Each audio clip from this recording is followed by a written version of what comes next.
దీనికి అవసరమైతే ఆర్డినెన్స్ తీసుకొచ్చి మాదియ సోదరులకు న్యాయం చేస్తామని సీఎం గంట పదంగా చెప్తున్నాడు.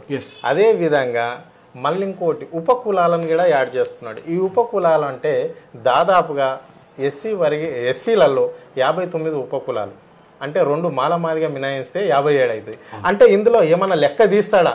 అంటే ఇప్పుడు మాలలు ఏ జాతికి చెందిన వాళ్ళు, అంటే ఈ ఉపకులాలలో ఉన్న వాళ్ళు మాలల కింద ఎంతమంది ఉంటారు, అదే మాదిగల కింద ఎంతమంది ఉంటారు, వీళ్ళందరినీ కలిపి డివైడ్ చేస్తాడా? లేకుంటే ఉపకులాలకే సపరేట్గా ఏదన్నా ఆయన రిజర్వేషన్ వర్గీకరణ కల్పించే విధంగా మీరు స్పష్టంగా చెప్పాల్సుకున్నాను నేను. ఇది కులాల వర్గీకరణ కాదు. ఇది క్రిమిలేయర్ను పెట్టడం అంటేనే 2 లక్షల ఇన్కమ్ ఉన్నాడు ఒక గ్రూపు, 4 లక్షల ఇన్కమ్ ఉన్నాడు ఒక గ్రూపు, 6 లక్షల ఇన్కమ్ ఉన్నాడు ఒక గ్రూపు, 8 లక్షలు ఉన్నాడు ఒక గ్రూప్. ఒకవేళ క్రిమిలేయర్ ఇప్పుడు 8 లక్షల వరకు అగ్రవర్ణ పేదలు పెట్టిండు కదా Narendra Modi.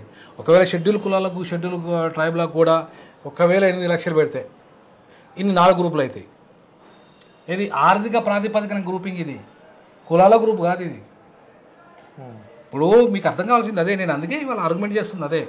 I'm also in agreement with the opinion that of brother justice Gavai, అంటే కాబోయే సీజే ఆఫ్ ఇండియా ఇంకో 2-3 నెలల తర్వాత అవుతాడు. ఈయన అనటైన ఇచ్చిన జడ్జిమెంట్ ఏమని చెప్తున్నాడు ఈయన? Creamy layer principle is that the criteria for exclusion of creamy layer from schedule caste and schedule tribes అన్నాడు. అంటే దీంట్లో ఎవడైతే కొంచెం ఆర్థికంగా ఎదిగిండో వాళ్ళందరినీ ఎక్స్క్లూడ్ చేయండి, చేసి ఇవ్వండి. అంటే అర్థమైంది, ఆర్థిక ప్రాతిపదికన ఇస్తాడా కుల ప్రాతిపదికన ఇస్తాడా? ఈ రిజర్వేషన్లో ఆర్థిక ప్రాతిపదికనే కదా. ఆర్థిక ప్రాతిపదికన ఈ రిజర్వేషన్లు ఇస్తున్నప్పుడు మరి ఇది కులాల వర్గీకరణ ఎట్లయితుంది? ఎందుకు సంబరాలు చేసుకోవడం లఫ్ చేయడం, మాలోళ్ళు అడ్డుపడడం ఎందుకు? ఇంకా నేను అదే అంటాను, మాలోళ్ళు అరే బాబు దీంట్లో ఒరిగింది ఏం లేదు మాలోళ్ళకు మాదిగలకు. ఇవాళ నేను అదే అడుగుతున్నా, అగ్రవర్ణ పేదలతో అంటరాని కులాలు ఎట్లా సమానమైతే మీరు మీ బిడ్డలను మాకేయండి, మా బిడ్డలను మీరు చేసుకోండి. మేము సమానమే కదా, అవునా? మా పిల్లల్ని మేము ఇస్తాం అడిగినాం, మీ పిల్లల్ని మాకు ఇవ్వండి. అగ్రవర్ణాలను అధికారాన్ని పంచండి, పరిశ్రమలు పంచండి, సంపద పంచండి, మాకు అన్ని రంగాల వాటా ఇవ్వండి, ఇచ్చి దీన్ని కూడా అమలు చేయండి. మేము దానికి రెడీ. మీరు రెడీ అంటే ఇవాళ ఎవరిని మోసం చేయడానికి సుప్రీంకోర్టు ఇచ్చిన జడ్జిమెంట్ పేరు మీద ఇవాళ నాటకాలు, ఈ అగ్రవర్ణాల నాటకాలు, ఈ అగ్రవర్ణ సుప్రీంకోర్టు నాటకాలు. అరే ఇవాళ అంటున్నా నేను ఈ సందర్భంగా, నిజంగానే మేము హోమోజీనియస్ కాకపోతే మాకు అంటరానితనం ఎందుకున్నది ఈ దేశంలో?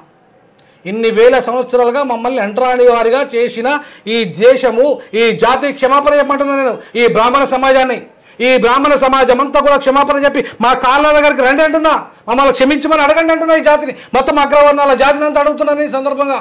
మమ్మల్ని అంటరాని వాళ్ళుగా చూసిన మీరు నేరస్తులు కదా.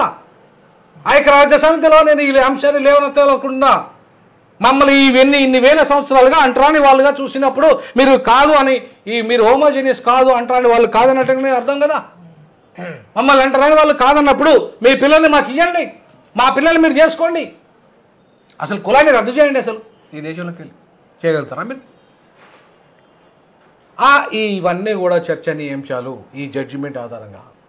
కాబట్టి సంబరపడిపోవద్దు దళిత జాతి, మోసపోవద్దు దళిత జాతి. వేల సంవత్సరాలుగా ఈ అంటరానితనాన్ని అనుభవిస్తున్న ఈ జాతులను ఒకటి చేయడానికి బాబాసాహెబ్ అంబేద్కర్ 341లో పెట్టాడు. 341 సవరించాలంటే, ఈ కులాలను వర్గీకరించాలంటే 2/3 మెజార్టీ లోకసభలో, 2/3 మెజార్టీ రాజ్యసభలో, 50 స్పెషల్ మెజార్టీ అలా ఉండాలంటే అర్థమైంది 15 రాష్ట్రాలలో దీనికి అనుకూలమైన అసెంబ్లీ తీర్మానం జరగాలి. ఇది జరగడం చేత కాదు కాబట్టి, ఇది కావడం చేత కాదు కాబట్టి ఈ 30 ఏళ్ళుగా చేయలేకపోయిన వాళ్ళు. చేయకుండా ఇది కాదు పార్లమెంట్లో ఎట్లాగ ఇది కాదు కాబట్టి నరేంద్ర మోడీ ఎత్తుగడేసి, ఆర్ఎస్ఎస్ ఎత్తుగడేసి ఏం చేసినారు? సుప్రీంకోర్టు చేత ఎట్లయితే అయోధ్య కేసులు ఒక రాజీ కుదుర్చుకున్నారు, షెడ్యూల్ కులాలు షెడ్యూల్ తెగల విషయంలో కూడా మాకు ఒక రాజీ సూత్రం తీసుకొచ్చారు. అదే క్రిమిలేయర్. ఇంతకాలము 75 సంవత్సరాలుగా క్రిమిలేయర్ లేదు అని చెప్పి ఎస్సీఎస్లకు వర్తించదని చెప్పిన సుప్రీంకోర్టు ఎట్లా వర్తిస్తుంది క్రిమిలేయర్ అని చెప్పేసి నేను ఛాలెంజ్ విసురుతున్నా సుప్రీంకోర్టుకు.